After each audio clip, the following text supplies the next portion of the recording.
This is a very severe day in Israel, an unprecedented and unprovoked attack against Israeli civilians.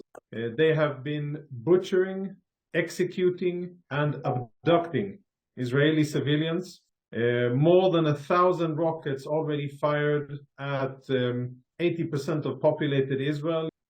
We are in the beginning of a new situation, a level of attack that we have not seen before, and as such, I think that the Israeli response will be at a level not seen before. This attack by Hamas, which is funded and provided by Iran, Hamas breached the border and crossed into Israel from various locations. They were vehicle-borne, pickup trucks, much like Daesh.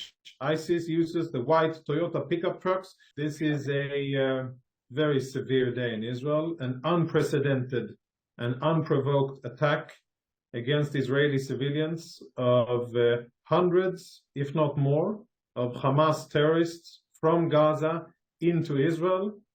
They have been butchering, executing, and abducting Israeli civilians from their homes.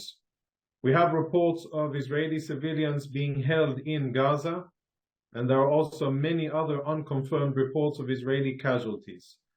More than 1,000 rockets already fired at 80% of populated Israel, including our capital, Jerusalem, and Tel Aviv.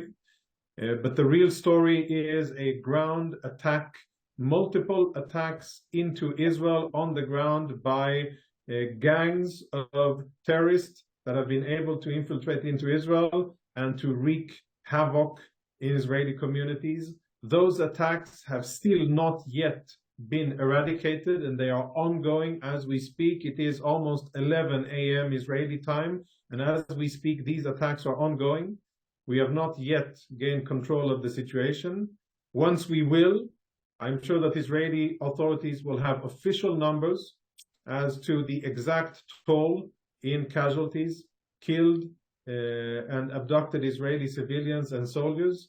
And as we speak, Israel has started its very first stage of retaliating against military targets belonging to Hamas in Gaza. We are in the beginning of a new situation, a level of attack that we have not seen before, and as such, I think that the Israeli response will be at a level not seen before. Not by Hamas, not by Hezbollah, and not by any of the other Iranian proxies. And I wouldn't rule out that this time, for the first time, Israel will expand the response and not confine it only to the current area of operations, which is the Gaza Strip, but that we may see attacks or retaliations by Israel that are not confined by the geographical area of operations. I'm saying that this attack by Hamas, which is funded and provided by Iran with its weapons and personnel, equipment, and money, is definitely one bridge too far, one attack too many. The severity and the audacity of the terrorists in doing what they have done. And again, I emphasize, we still don't have confirmed information about the scope of the attacks, but we only know that it is unprecedented and severe. So once this happens by an Iranian proxy, then this isn't a routine event. This isn't something that we can respond with how we usually respond, by attacking military targets from the air inside the Gaza Strip.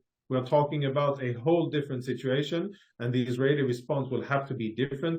At this stage, I would definitely not rule out what you just asked. Tell me one thing, Israel has been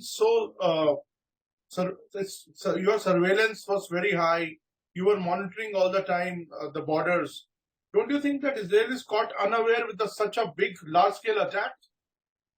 We're definitely, the IDF, the entire defense establishment, obviously, has been caught unawares. And this is a tremendous failure of the defensive efforts, a failure that will have to be rigorously examined, and tough questions will be asked by Israeli civilians living in those communities to the defense establishment, how did this happen and why didn't you prevent it? But I suggest that these topics will be left for the day after. What needs to be done now, and the Israeli focus, is to find all the terrorists, kill them as soon as possible, and then start making Hamas and their senders pay an extremely unbearable, heavy price for their murderous attacks against Israeli civilians. A time will come when we will sit down, Israelis will sit down and ask questions and answer questions. That will have to be. Now the focus is on defending lives and getting the terrorists out of Israel and preventing a further escalation of the situation inside Israel. Jonathan, you said that a lot of Israelis are taken hostage by them. How is this done? Like, have they entered the territory and then took over the Israelis? How they took over them? What I understand, and this is still unconfirmed information, based some of it on terrorist information and on unofficial sources, is that Hamas breached the border and crossed into Israel from various locations and conducted coordinated attacks against multiple targets, multiple communities close to the border. I'm talking at least 5 different communities that were attacked on the ground by ground terrorists.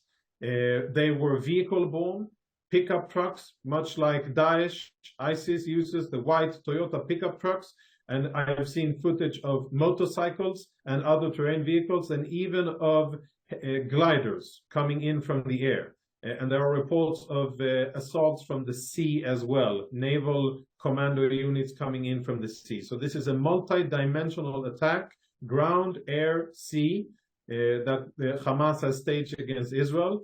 And they are using the vehicles in order to take back bodies, whether dead or alive, of Israeli civilians. They claim to have 35 Israelis captive in Gaza. I do not know if they are dead or alive, but I do know of multiple Israeli casualties, and we will have to wait for confirmed information about the scope of events here. But I cannot stress enough how unprecedented these attacks are. The magnitude, the audacity of these terrorists in their action against Israel, and this will generate a fierce response from the state of Israel, which I think will not be confined to the geographical area of Gaza alone.